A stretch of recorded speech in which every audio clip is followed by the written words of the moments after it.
So yun guys, welcome back again, another Legend of Ymir quick tips tayo. So this is about story deck. So nung una din talaga nalilito ako dito sa story deck na to. So hanggat hindi ko alam kung paano to gawin, hindi ko siya iniibo.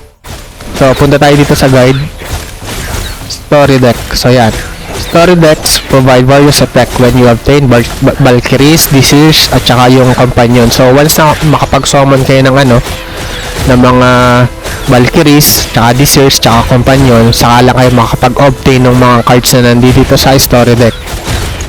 So yan you can obtain Valkyries para mag-activate itong mga cards na to. So each card meron siyang effects. So nagagalan siya ng effects. So itong common, uncommon, rare, epic, at saka itong legendary. So kapag nakakuha kayo ng same Valkyrie, same Disirs, or companions, pag duplicate, so ang ginagawa niya yun, when you obtain duplicate cards, they provide the respective card points based on the grade. So ito siya, magdadagdag siya dito. So depende kung ilang points yung dadagdag niya. So based on the grade ng card. So to change effect, i-click nyo lang yung re-register by spending respective itong mga points. So you can check the grade chance for the card. Try dito by collecting all the cards in a card set. So ito, mag-open yung yung area buff. So once na makompleto nyo itong cards na to, example, makompleto nyo to, mag-open itong area buff effects. So itong area buff effects, nakadepende siya sa the area buff effects will have the grade set based on the lowest card. So kung ano yung pinaka lowest na effect na, example, itong card na to, ang pinaka lowest is ito common, tapos itong the rest na card nasa uncommon or rare or kahit ano dito, maalan dito, ang susundin pa rin nitong area buff effect is yung pinaka lowest, which is itong common. Kahit pag gaano kataas yung effect nitong mga nasa likod na card na to, ang susundin pa rin niya itong pinaka lowest. So ang gagawin nyo lang is re-register nyo siya hanggang sa makuha itong uncommon. So kung ano pinaka mababa ditong effects na makuha ninyo, yun yung pinaka susundin niya. Mamaya punta tayo sa story deck mismo. Nasa pa lang tayo, guide. So certain card set grant special reward based on the area buff effect. So ito, may mga card kasi na special na nagbibigay ng special rewards. So tulad dito, mga epic Disirs or companion, Valkyries, yan. So kahit the special reward can be obtained even if the area buff grade changes. So kahit magbago yung area buff na effect, hindi pa rin tumawala. So ito, auto register, hindi ko recommend yan. Ayan, punta tayo dito sa mismong story deck nya. So punta lang tayo ng menu, tapos story deck. So example, nakapag-summon kayo ng ng mga Valkyrie, Disirs, at saka companion. So ang gagawin nyo lang, punta kayo dito sa story deck. So dito sa story deck, check nyo lang yung mga, kasi may nalabas din yung pula, tulad dito, pula. So once na may nalabas din yung pula, sundan nyo lang. Kung example, nandito bagong summon ninyo. Ito, ang una kong ginagawa diyan, chinecheck ko agad kung anong effects na meron sila.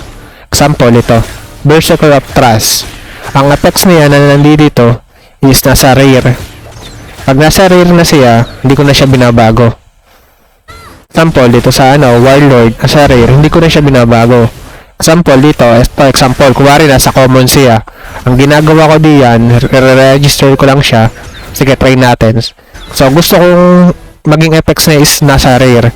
Ang gagawin ko lang dyan is re-register ko lang. Ito, huwag nyo napansinin to. Hindi ko recommend to. Ang gawin nyo lang dyan is re-register nyo siya kasi gusto ko nasa rare. Pagtayin ko lang siya. Pwede siya magbago. Pwede siya nasa common lang, uncommon, or kahit anong diyan. So, points. So, 1 point kada, ayan nasa common. So, kung tumaas to, mapupunta dito sa rare epic, may gold power na magbibigay, may points. Try natin i-rare man la. Ang dami naman tayong points. Pakita ko lang sa inyo.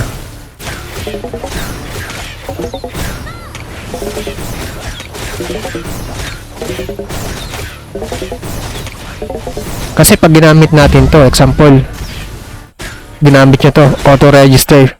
So, magtutuloy-tuloy siya kahit makuha nyo legendary. Tuloy-tuloy, di sayang. Hindi siya mag-stop. Common pa rin, so try natin itaasan. Rare man lang. Yan, oh. Yan, dumagdag ng 2 points. So, yun guys. Make sure nyo na lang din na i-check nyo yung inyong story deck. So, yan, example, nasa na, rare na to lahat. Tapos, once to, kulang na lang ng isang card, itong Scald. So, once na mag-summon ako ng Valkyrie, tapos example, nakuha ko tong Scald. Once di mangyayari, kompleto na to. Ang mangyayari diyan, pag kompleto na, mag-open tong area buff effect. Itong area buff effect, meron siyang mga different effects na may ibibigay sa inyo. Yung sa aking alt account, nakompleto ko itong tatlong to, kompleto na to sa akin. Nag-open to, ang binigay niya sa akin sa alt account ko is monster damage 0.49. So, nag-increase ng gano'n. So, mana, increase ng 6 or 6%. Ganun. So, once na makakompleto ko to, makakuha ko tong Scald. Tapos, itong Scald na to, nandito siya sa common. So, ibig sabihin, kompleto na to, mag-open na tong area buff effect. Ang susundin nitong area buff effect na to is itong pinaka-lowest. Itong the rest naman na to, nasa rare na lahat na siya eh. So, kung ito nasa common, ang susundin nitong effect na to is yung pinaka-mababa, common. Kaya ang gagawin nyo lagi diyan is re-register nyo lang siya or i-pares nyo lang dito ng effect sa rare para kahit paano, yun yung susundin niya. Yung susundin nitong itong area buff effect. So, yun lang guys, ang tips diyan sa story deck. So, once na makapag-summon kayo, make sure check nyo lagi. Meron kasing nasa mga kuwari ito, pagka meron kasing nandito na, effect na yan, nandito na. So, depende. Pag nandito sa common, nyo lang, re-register. Para sa ganun, tumaas yung inyong growth power. So, dagdag pa rin yan. Dagdag growth power pa rin yan sa inyo. So, yun. Yun yung lagi nyong i-check once na makapag-obtain kayo ng cards or makapag-summon kayo ng mga cards. So, yun lang sa story deck, guys. So, yun. Thank you.